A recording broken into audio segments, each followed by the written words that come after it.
ये third dictation है। Ready.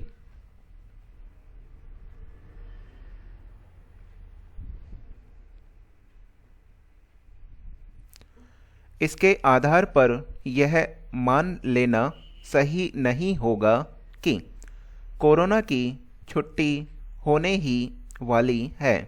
ब्राह्म, लोगों को अभी सतर्कता बरतने की जरूरत है, क्योंकि इन दिनों प्रतिदिन लगभग 10,000 लोग महामारी की चपेट में आ रहे हैं और देश के कुछ हिस्सों, खासकर महाराष्ट्र और केरल में कोरोना मरीजों की संख्या कम होने का नाम नहीं ले रही है।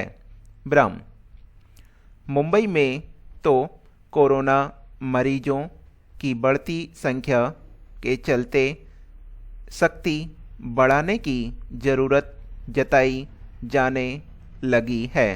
ब्राह्म, उचित होगा कि देश के जिन हिस्सों में कोरोना संक्रमण में आशानुकूल कमी नहीं आ रही है, वहां टीकाकरण की गति और तेज की जाए।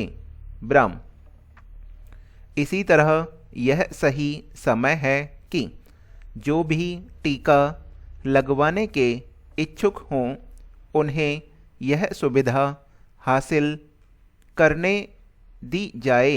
ब्राह्म, इसके अलावा निजी क्षेत्र के अस्पतालों को भी टीकाकरण करने की अनुमति प्रदान की जाए।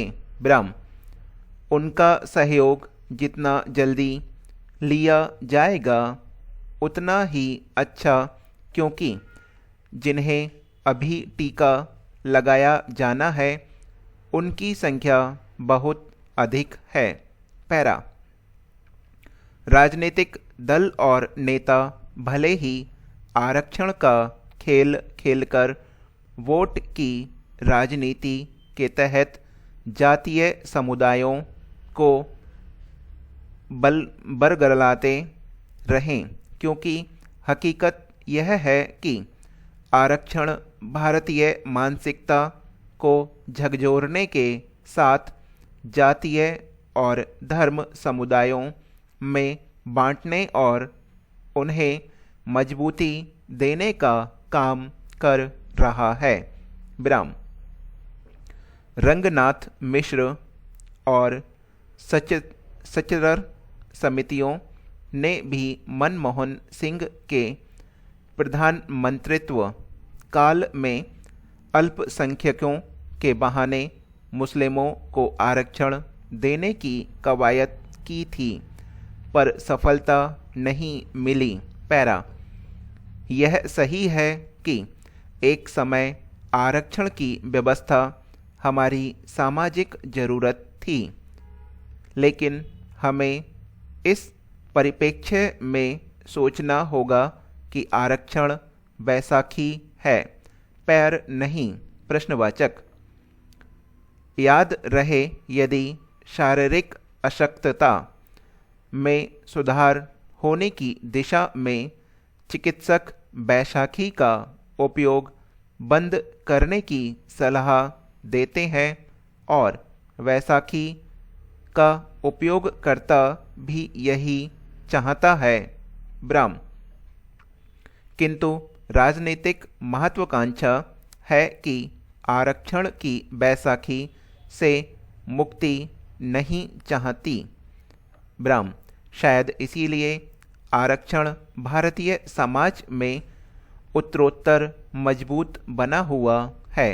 ब्राह्म, वर्ष 1882 में नौकरियों में आरक्षण देने की शुरुआत हुई थी। ब्राह्म, तब ज्योतिबा फुले ने हंटर आयोग को ज्ञापन देकर मांग की थी कि सरकारी नौकरियों में कमजोर वर्गों की संख्या के अनुपात में आरक्षण मिले। ब्राह्म, वर्ष 1937 में दलित समाज के लोगों को भी केंद्रीय कानून के दायरे में लाया गया। विराम। इस समय अनुसूचित जाति शब्द युग्म पहली बार सृजित कर प्रयोग में लाया गया। पैरा। वर्ष 1942 में भीमराव अंबेडकर ने नौकरी और शिक्षा में दलितों को आरक्षण की मांग की, जिसे फिरंगी हुकूमत ने मान लिया। विराम। आज़ादी के बाद 1950 में अनुसूचित जाति और जनजाति के उत्थान, कल्याण एवं उनकी सामाजिक प्रतिष्ठा बढ़ाने के लिए 7.5 और 15% आरक्षण का प्रावधान 1 दशक के लिए किया गया था। विराम। 1 दशक बाद इस आरक्षण को खत्म करने के बजाय इसे अब तक जीवन दान दिया जाता रहा है। यह डिक्टेशन समाप्त हो चुकी है।